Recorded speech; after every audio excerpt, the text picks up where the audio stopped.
Hello, I'm James Quant. Why, after the immense international success of Tejigahara's Woman in the Dunes, was his next film, The Face of Another, his third collaboration with novelist Kobo Abe and composer Toru Takemitsu, largely critically rejected and unsuccessful outside of Japan? The Abe novel in which it was based, and the film itself, extend the themes of Woman in the Dunes, the tenuousness of identity, the existential dilemma of the individual versus community, the nature of freedom and societal constraint. While a considerable success at home, here The Face of Another was dismissed. The film was accused of being extravagantly chic, arch, abstruse, hermetic, slavishly symbolic, more grotesque than emotionally compelling, and generally judged a great letdown after Woman in the Dunes. Any artist is burdened by such an epoch-making success as Woman in the Dunes. They're set up for disappointment, no matter how good their subsequent work is. I've been told that Chantal Akerman, for instance, has felt forever encumbered with the success of her legendary Jeanne Dielman, that every film she made after that existed in Dielman's shadow. So I think it was for Woman in the Dunes and all the Tejigahara films that followed. As well, The Face of Another was Tejigahara's first contemporary urban feature.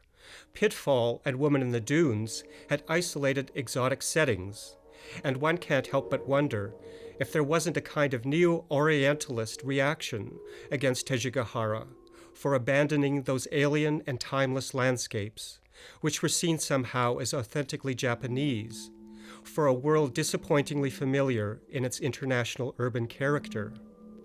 Tejigahara has said that the sandpit in A Woman in the Dunes could be found anywhere in the world, New York or San Francisco, but the city in Face of Another seemed much more internationally homogeneous, frustratingly so for those looking for Japaneseness in the films from that country. More generally, I think Face of Another was caught in a recoil from cinematic modernism that proceeded from Pauline Kael's oft-quoted essay, Come Dressed as the Sick Soul of Europe, and gained force during the 60s, as art house giants such as Bergman, Antonioni, and René, directors whom Tejigahara revered and who clearly influenced The Face of Another, were increasingly derided. Such films as Alain René's masterpiece, Je t'aime, with which Face of Another shares many qualities, were victims of this backlash. The critical neglect of The Face of Another endures, even as its themes become more relevant with each news story about face transplants, each debate over the veil. Dori Ashton accords less than a page to the film in her study of the director, and it's treated only glancingly in most studies of Japanese cinema. So I hope that between my essay and the accompanying booklet and this brief talk that I can offer some redress. The film opens with a doubling and redoubling and redoubling of a set of anonymous photographs that look less like portraits than old mugshots, the kind of masked, ambiguous photographs that French artist Christian Boltanski uses in his art about the Holocaust, crime victims, etc. The unidentified multitudes we then see in the darkened street seem almost to sway to Toru Takemitsu's waltz in the film's credit sequence, and they return in one of the film's many repetitions near the end of the film as an eerily masked mob, the everyday faceless group against whom the protagonists in many of Kobo Abe's novels feel exiled, alienated. In Abe's novels, which were influenced by Kafka, the French existentialists, and Russian literature, identity and memory are unfixed, in flux. The Face of Another takes this theme to its extreme, in the tale of a man whose face has been disfigured in an industrial accident, and decides to have a new face fashioned for himself. A disguise that allows him the freedom to take on a new identity, to flout or refuse the roles assigned him by his job, his marriage, and social standing, and to seduce his wife in his guise as another man. He is, as the novel has it, cuckolded by his own self. For those dedicated enough to both read my accompanying notes and listen to this commentary, please forgive any overlap, but I think it's imperative to explore the film's pattern of doubling and repetition, to reveal how Tejigahara finds a visual correlative in Kobo Abe's novel for the duplicate being, the divided self of the book's protagonist, Okayama. Also, how the film fits with Pitfall, as two flanking panels of a triptych, with Woman in the Dunes as the central panel. As different as it is in setting and tone, The Face of Another looks back to Pitfall. It too mixes many genres, has themes of doppelgangers and rebirth, and its structure is based on many foreshadowings, doublings, mirrored images, and sequential echoes, a narrative approach that is employed to the point of exaggeration in The Face of Another. To be literal about it, how best to represent Okayama's double existence, as both his old self and the man with a new face, but through a series of visual parallels and narrative repetitions and rhymes. The replay with variations of Okayama's renting the apartment and his encounter with a yo-yo-obsessed daughter of the superintendent is the most obvious example of this doubling. But everywhere in Face of Another one finds echoed, reiterated, or duplicated items and events that embody the central theme of Okayama's binary self. For example, the Viennese waltz over the credits, and the German song, itself called Waltz, delivered in the München Beer Hall, both written by Toru Takemitsu. The two apartments Okayama rents, one for his bandaged self, one for his Face of Another. The young scarred woman being sexually accosted by an old soldier in the psychiatric hospital, and Okayama's flailing attempt to assault a woman at the end of the film. The close-up of Machiko Kyo's hobby, gem polishing, and the close-up of the woman's metal handiwork. The backlighting going to darkness, as Okayama and the psychiatrist discuss morality in the München Beer Hall, and the backlighting suddenly dimming as Okayama later moves in to murder him. The multiple ears in the painting in the clinic, which return as a big severed ear in which another patient sits. The earworks were done by sculptor Tomio Miki, whose art quite obsessively focuses on that orifice.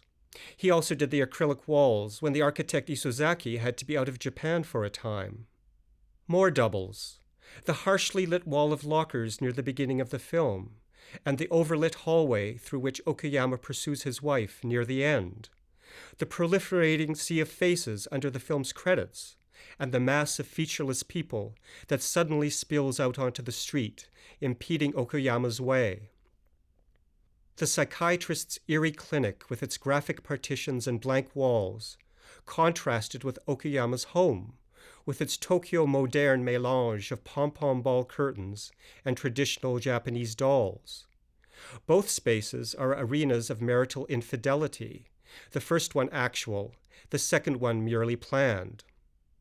There's also a marked visual repetition of vertical curtains, the strips through which we first see the woman and her brother at work, the vertical blinds in the boss's office, the partition of vertical strips in Okayama's apartment through which we can see a fireplace, and those perplexing vertical strips of material which are revealed by a zoom out in the sequence of Okayama spying on his wife, another instance of voyeurism in Tejigahara. The psychiatrist clinic has to be one of the most amazing visual conceptions in 60s Japanese cinema, as wild in its way as the saloons in Seijun Suzuki's Tokyo Drifter.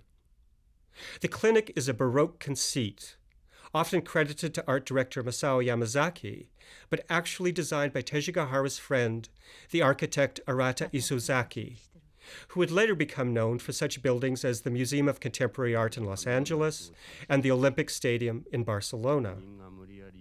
Like Kobo Abe, Tejigahara, and Toru Takemitsu, Isozaki was determined to combine both Eastern influences, such as the concept of yin and yang, with Western concepts in his art, and I think it's revealing what he says about his early ideas about his vocation. Quote, "For the first 20 years of my career as a professional architect, I believed that architecture could only be accomplished by irony. It could allude to treason. It made it possible to create architecture as criticism.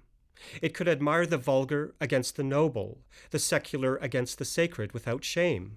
It was an unfulfilled wish, a mourning for what was lost. Hiroshima, Holocaust, to bridge over the gap. A style of wit, a sense of humor, and paradox were adopted. End quote. Isozaki's invocation of the Second World War, and particularly of Hiroshima, relates directly to Face of Another and its secondary tale of the woman with radiation scarring from the nuclear bombing at Nagasaki. But his emphasis on paradox and irony is apropos regarding the doctor's clinic, which, as ominous as it is, has a kind of cold, sarcastic wit about its conception. It's a space of flux, of unfixed perspectives, ever-changing furniture, infinitely shifting in its lighting and layout. In itself, a metaphor for the very malleability of identity, the transmutability of flesh, which the doctor traffics in. Speaking of reflections, there's that vertiginous shot in which the nurse approaches the camera, and we suddenly realize when she turns that we've been looking at a mirror image. Soon after, there's that elaborately composed shot of the doctor, which also doubles his image. Isozaki's mannered design of the clinic looks forward to Teji Gahara's celebrated documentary about the Catalan architect Antonio Gaudi. Isozaki also admired Gaudi, and the extravagance of his work here might have been inspired by Gaudi's tendency to the ornate and the overmuch. In turn, the clinic may have influenced the design of Dr. Sartorius's briefly glimpsed office, with its proliferation of glass modules in Tarkovsky's Solaris. For Teji Gahara was one of the few directors Tarkovsky placed amongst the great, along with Bresson and Mizoguchi. And the Russian master's treatment of water and undulating seaweed in Solaris owes something to Teji Gahara's Nihonga abstraction of nature. Teji Gahara and Isozaki were inspired, I would guess, and it's just a hunch, by the proliferation of glass and reflective imagery in Kobo Abe's novels. Abe's characters, severed or estranged from themselves, self-exiled, as is Okuyama in The Face of Another, encounter the reflected images as reminders that they still exist, as unmoored or alienated in the world as they feel. And they're often startled or don't like what they see in the glass, which is truly the case with Okuyama, who goes to the extraordinary length of buying a stranger's face to replace his own. Of course, mirror imagery was also prevalent in the work of Cocteau, very much an influence on Teji Gahara, as we've seen in Pitfall.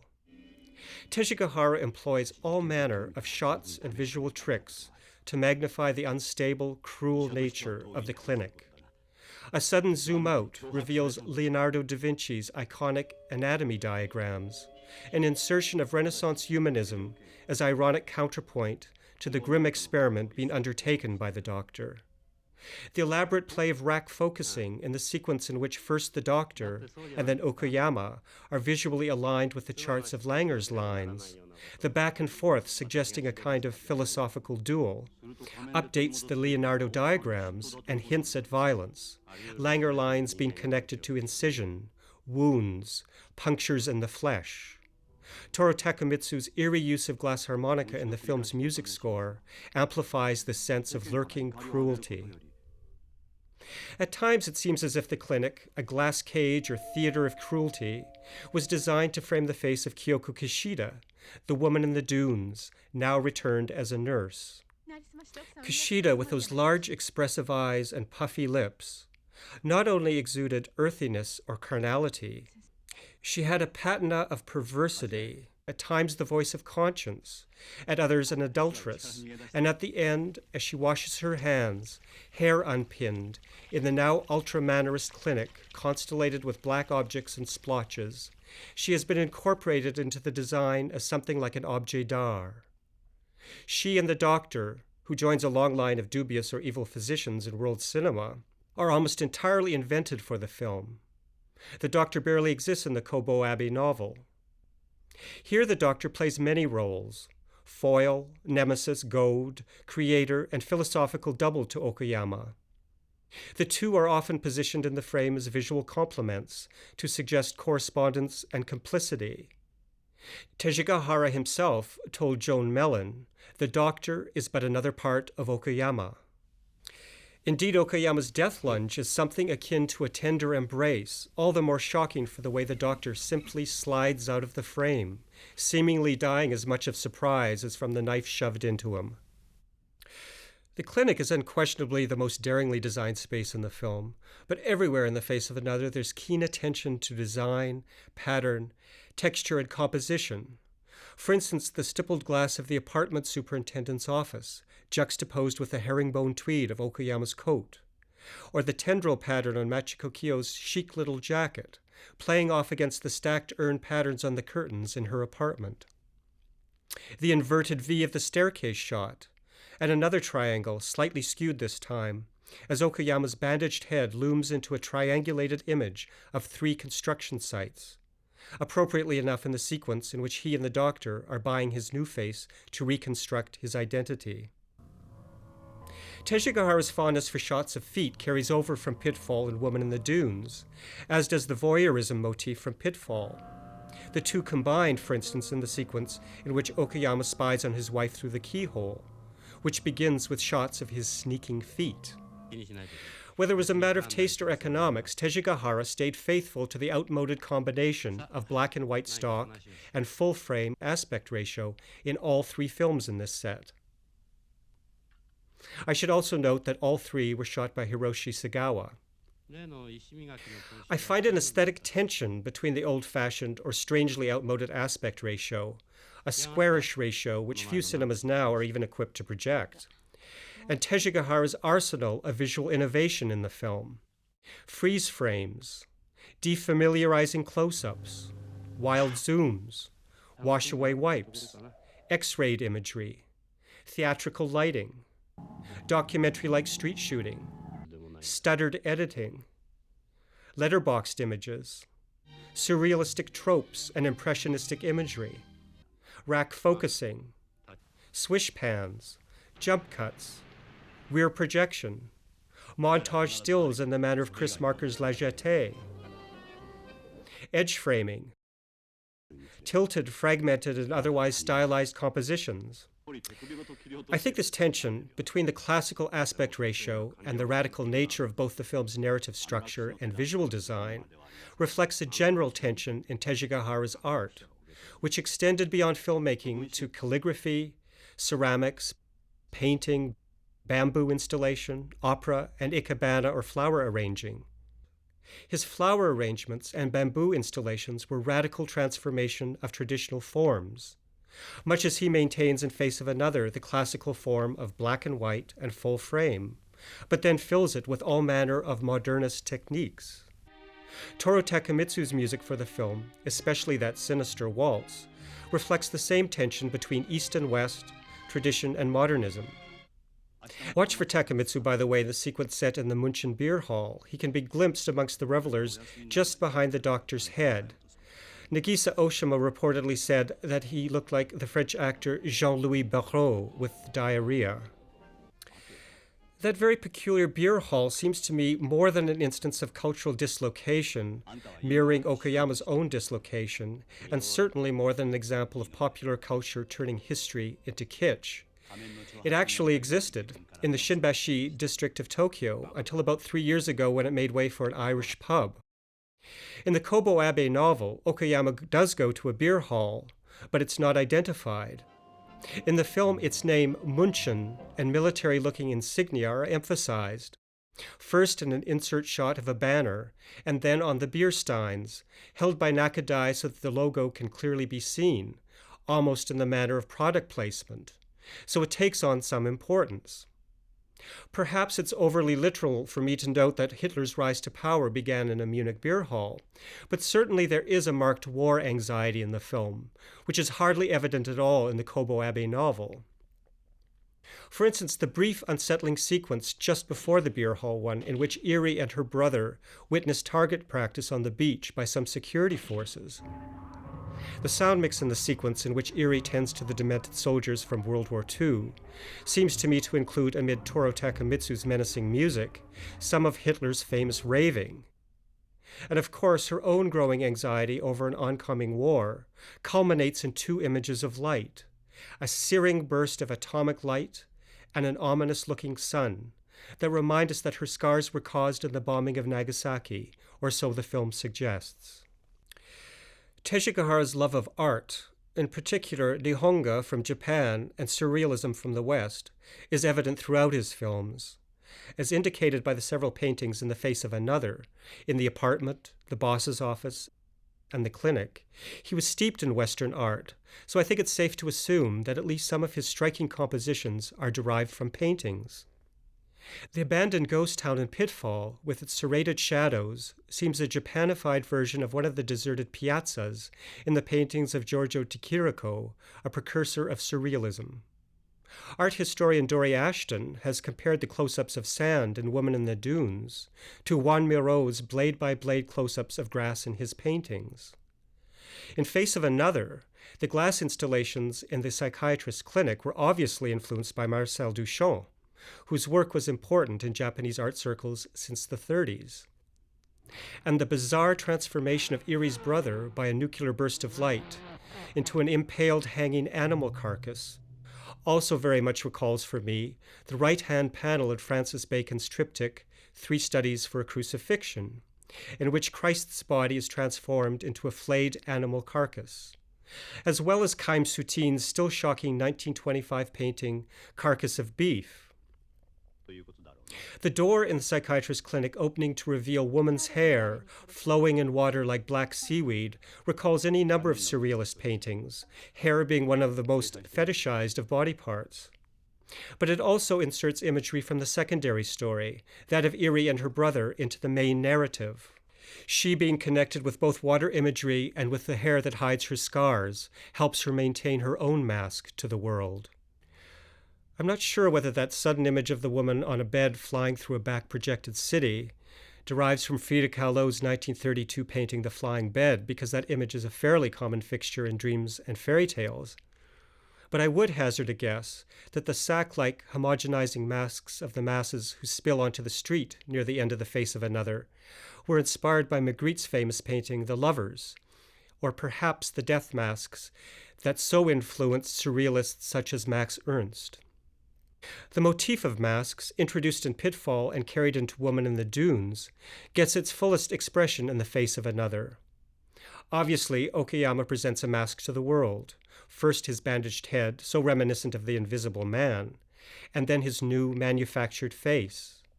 But I think Tejigahara and Kobo Abe extend the idea of masks to something more metaphysical, more universal in the film, whereby all social relations are a form of masquerade, a dissembling of appearance of which some, like the Doctor, are aware, but most are not.